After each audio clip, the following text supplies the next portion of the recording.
Hello, what up guys? How you doing? It is Lasty here. Welcome today to a new episode. Episode number 3 of the FIFA 22 Ultimate Team Road to Glory.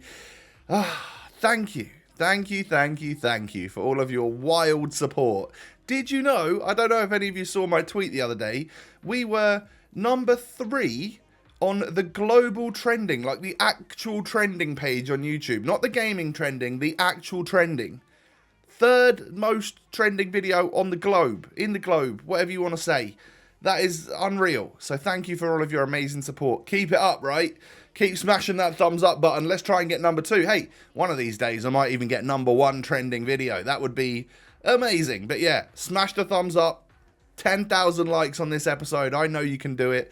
And I love you for it. Also, keep subscribing and welcome to all of you new people out there. Thank you for joining the channel. So getting on into the episode then, I start with this team, but we're going to change it up like fairly quickly, simply because overnight, you know, I'd been on the web app a couple of times to relist my players, and some of those 650 cards that didn't really sell before had eventually sold. I'm still sitting on a whole pile of them that I can't seem to get rid of, but I decided to buy a Gelson Martins because he actually gets a strong link to Boadu. I forget his name all the time. He gets a strong link to Boadu, and he's also a 5-star skiller, just like David Neres, but I got Neres for a good price, and I can flip him on for, well, more than I paid for him, because I mean, like Gravenberch and Timber, they've come down a little bit in price now. That's annoying, but I could actually make money there on our right winger, on Neres, and then just replace him, as you can see right there, with Gelson Martins. We're also going to try and upgrade a couple more of our players. The whole left-hand side of the team is actually going to change, simply because there were a couple of French Ligue 1 players which were a little bit better than what I have in my squad right here. Not that I've even really used them yet, but they were a little bit better, and I think with the added coins that we've got here from like Neres selling and stuff, I think I can just about make it work and actually get a new left-sided defense, because I know a few of you in the comment section were a little bit worried about like Marcelo and Paulista's pace, which I won't lie, me too, but you sort of do the best with what you work with, what you've got, right? And we obviously didn't have anything at the time, but things have sold since. You'll also notice that I have those Ultimate Edition 4,600 FIFA points in the top corner. I'm not going to spend them, not on this road to glory. I know some of you out there will spend your FIFA points, but not me.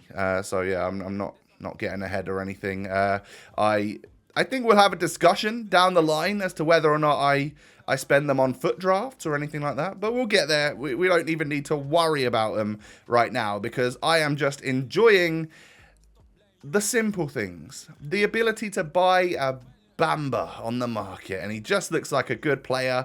And I mean, I'm settled with that triangle on the right. I do like Timber. I do like the right back. I forget his name, but I do like the right back. And then that CDM Gravenberch. Well, I need to get a CM to CDM modifier for him.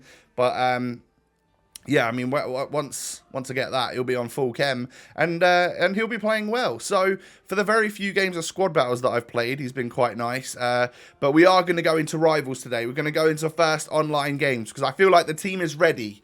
Or it will be once I've fully built it. But yeah, as you can see, get a little Jumbo Premium Gold 26 pack, because I think the EA Play bonuses finally came through. So like you saw, I got some kits, probably Tifos, and then like 3,500 XP boost, which is quite nice in the seasonal objectives. Got me a couple of extra levels, and one of those I think was a pack. So yeah, only 1,220 something XP needed until I get my next pack from that.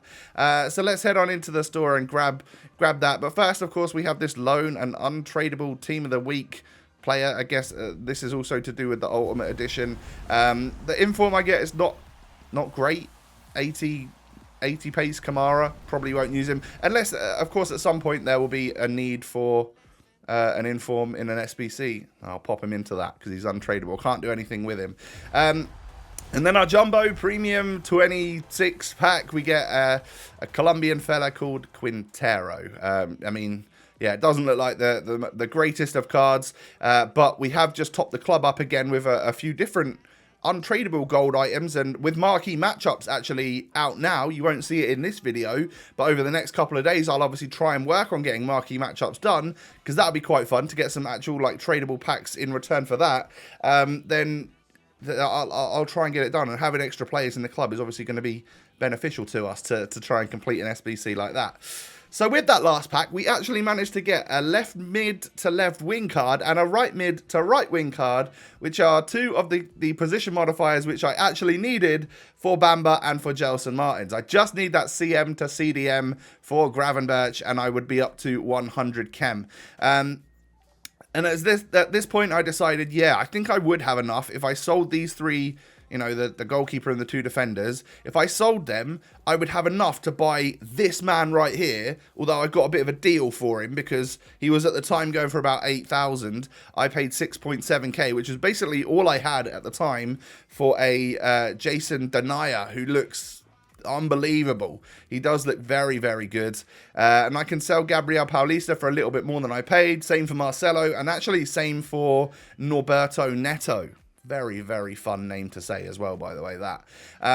So once a couple of those sold, I can now focus on getting a goalkeeper, a strong link to Denia, who is going to be Anthony Lopez for Lyon. And then I just need any left back from the Ligue 1, the French Ligue 1. And the one I've decided to go for is Hassan Kamara, who looks pretty good, actually, for a low-rated rare gold.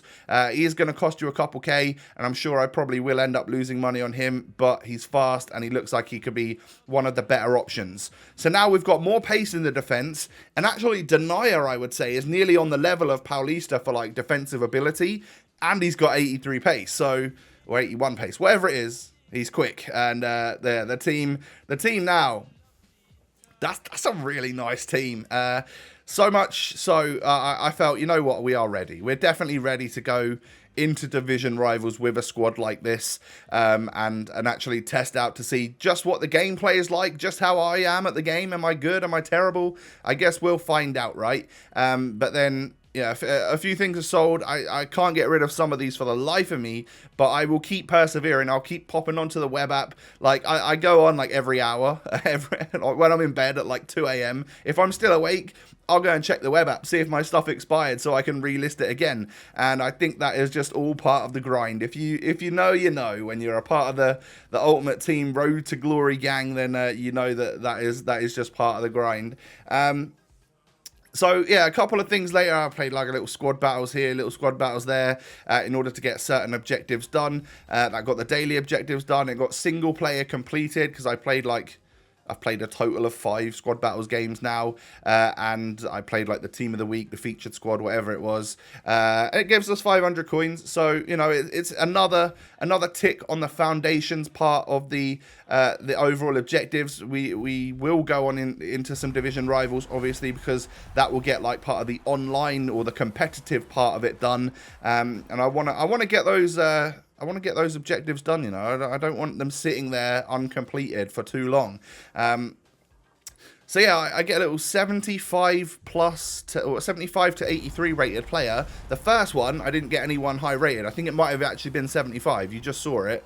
And then the second one, I actually got an 83. I got Morata, which is pretty good. And as well, Ismaili looks like a decent Brazilian left back. So I've got a couple of players there, which again, I can either go into SBCs if they need to, or I can use them for whatever it may be. If I need them, they're at my disposal. So division rivals time then. It is time to head on in to play our games. We're in Division 10, and yeah, just like everyone, you know, we've not played a single game. It's time to head on in with our squad. So I'm set up in a 4-1-2-1-2 narrow, and I've got Boadu and Gelson Martins up front with Bamba at cam. Into the first game, as you can see, I get pretty good connection, 14 ping. That's not bad. And we match up against this. I would say we're on the same sort of level. Maybe he was a little bit better because he's got a couple of walkout players in there. He had Koulibaly, he had Insigne.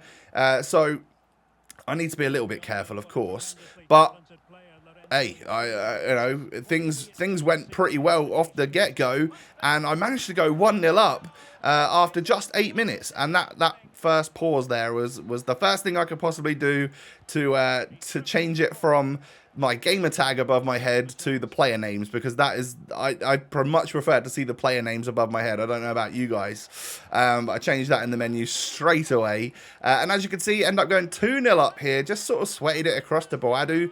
I've heard some crazy things about the goalkeepers, and of course I have experienced some crazy things with the goalkeepers. They are like Superman.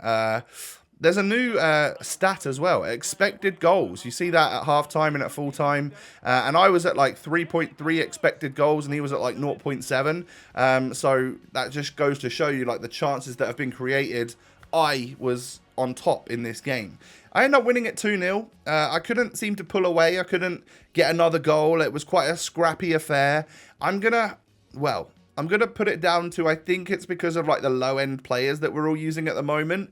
But the fluidity of this game, it doesn't, in the moment, doesn't seem to flow that well. There's lots of interceptions, goalkeepers save everything, defenders block everything, but like, I'm obviously going to give it a chance and see if we can get good at it. I'm also kind of used to playing with like 99 rated players on the other RTG, so when like Gelson Martins absolutely puts a sitter wide of the post, I'm a bit frustrated, but at the end of the day, he's got like 70 shooting or something, so what can I expect?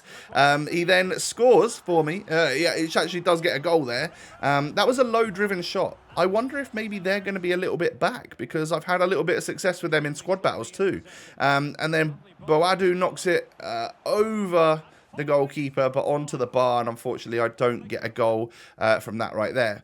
But as you can see, 1.4 expected goals compared to my opponent's 0.1, and we are 1-0 up, so that's about right. I could perhaps have scored a little bit more. Decided in the second half that I wanted to try out Haaland. I've got him on loan, haven't I?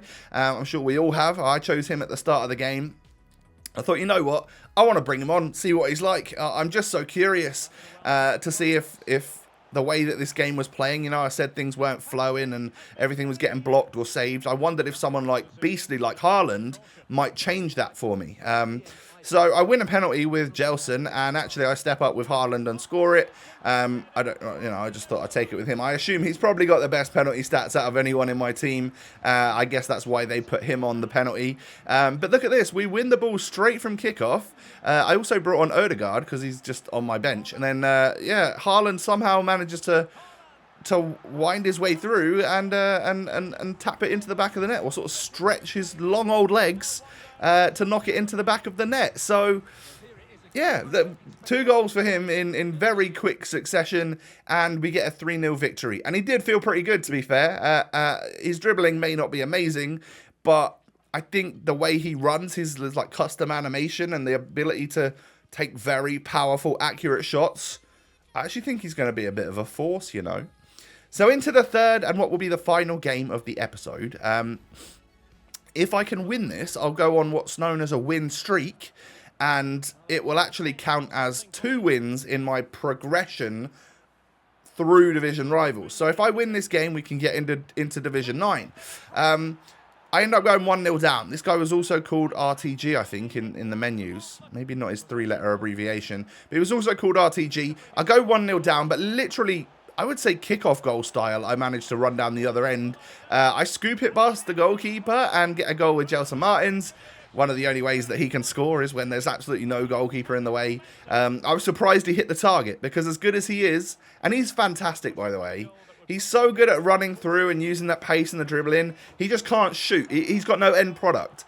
But I think his card really shows that with like the 70 shooting. I should know that.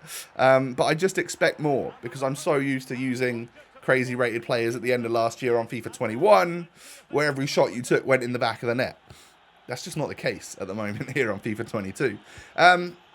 So I gave a penalty away and only got booked for it, and I saved it. So it was totally worth it. And as you can see, I'm dominating this game. 3.8 expected goals compared to his 1.5. I should have scored more, and I need to make sure I do in the second half. Otherwise, there's a chance that this guy could get back into the game. So, from a corner, Gravenberch whips it in, and it is Jason Denayer with a beautiful header. I mean, when I watch the replay back, I'm not sure if it shows it, but no, it doesn't. It gets cut off. But yeah, the goalkeeper for that one, somehow it almost went like straight through him. Like, not glitch in the graphics, but like he almost dived out of the way of it, which, considering they're kind of Superman goalkeepers from regular shots, I didn't understand how and why that one made him act like he was a bronze 60 rated bronze keeper. I don't know. Anyway, from that win, we go on the win streak, and it gives us double worth of rewards, double worth of progression. So we are now up to Division 9. So 3 wins has actually got us into Division 9. And we have qualified for weekly rewards as well. In Rivals, there's going to be 2 types of rewards you can get. 3 wins and then 7 wins for the better version of that reward. And it doesn't matter what division you started the week in. Whatever one you end up in on like a Thursday morning when they do the rewards, is you'll get either the 3 win or the 7 win rewards, depending on how many wins you've got in Rivals that week, for whatever division you're actually in at the time. All right? Straightforward enough? I know, Rivals and Weekend League seem oh so confusing. If you don't understand, I've got quite a good video on the channel. Not to, you know, toot my own horn, but I've got quite a informative, explanatory video on the channel about the new Weekend League rewards and structure and all of that sort of stuff. So I've tried to describe it as best as possible. But yeah, if you guys have enjoyed today, that is pretty much going to be the end of the episode. We've added some new awesome players to the team. It's now looking like a really strong starter team, isn't it? And of course, we've headed on into Division Rivals, played our first few online games. Happy to say that I'm unbeaten. It's Division 10. And I left it a couple of days before I played, so I can imagine that the really good players are already up in Div 8, 7, 6, or 5, whatever it may be. One thing I've noticed is that it's going to take quite a while to get into the Weekend League. With those 3 wins, I think I'm up to 75 out of 1,500 points scored. So I know that as we progress through the divisions, you get more Weekend League points or whatever it is to unlock that qualification easier. Or quicker, but yeah, it's going to take a while still, and the first Weekend League I think is in a couple weeks, so we need to get on it. We need to step on it and get some Rivals played as much as possible. Anyway, guys, thank you for watching. Do me that huge favor of smashing the thumbs up button. Like I said, if you guys can hit 10,000 likes, you'll absolutely make my day, my month, maybe even my year. And of course, don't forget to subscribe to the channel if you're new. Closing in on 520,000 subscribers. I want to hit that by the weekend, ladies and gentlemen. That'd be awesome. And you can find me on Twitter and Instagram down below. Got a couple giveaways going on. So if you haven't got the game or want some FIFA points or want a copy of the game, I'm doing a little bit of a giveaway over there. So come and follow me on social media. Have a great day. Take it easy. Stay safe and healthy, everyone. And I will catch you back here tomorrow at 12 p.m. because will it be the weekend? I don't actually know. It will be the weekend. So I'll see you at 12 p.m. tomorrow for a new episode. Peace.